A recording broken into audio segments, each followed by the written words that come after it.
தந்தை, மகன், தூய ஆவியாரின் பெயராலே ஆமென். இயேசு கிறிஸ்து அன்புமிக்க சகோதர சகோதரிகளை உன் அனைவருக்கும் கிறிஸ்து இயேசுவின் அன்புகன வணக்கத்தை தெரிவித்துக் கொள்கின்றேன். இந்த நற்செய்தி பாகமானது லூக்கா நற்செய்தி 14ஆம் அதிகாரம் 1ஆம் வாக்கியம் மற்றும் 7 முதல் 14 வரையுள்ள திருவாக்கியங்கள். குறிப்பாக 1ஆம் வாக்கியம். ஓய்வு நாள் ஒன்றில் இயேசு பரிசேயர் தலைவர் ஒருவருடைய வீட்டிற்கு உணவருந்த சென்றிருந்தார். அங்கிருந்தோர் அவரை கூர்ந்து கவனித்தனர். இயேசுவை எல்லோரும் கூர்ந்து கவனிக்கிறார்கள். இதை நாம் பார்க்குற சம்பவங்கள். இதே மாதிரி தான் உன்னையும் என்னையும் பலரும் கூர்ந்து கவனிப்பார்கள். நீ நானும் இதோ நம்ம வாழ்கின்ற வாழ்க்கையை பலரும் கூர்ந்து கவனிப்பார்கள்.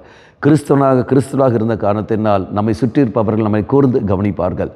நமக்கு மற்றவர்களை தெரியாது, அவர்களை தெரியாதுன்னா அவர்களுக்கு நம்மை தெரியும்.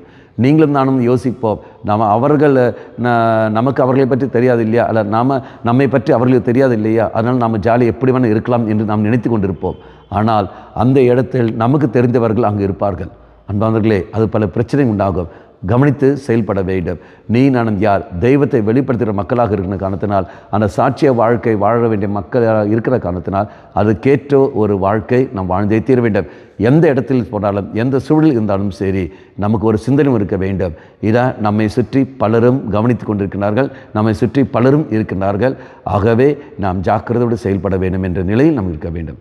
சிந்தித்து பார்த்து அதுக்கேற்றபடி செயல்படுவோம். அம்மா மாதாவே, தெய்வ மாதாவே, எங்கள் மாதாவே, என் அன்னையே, விசேஷமாக எங்களுக்காக பரிந்து பேசும். ஆமேன்.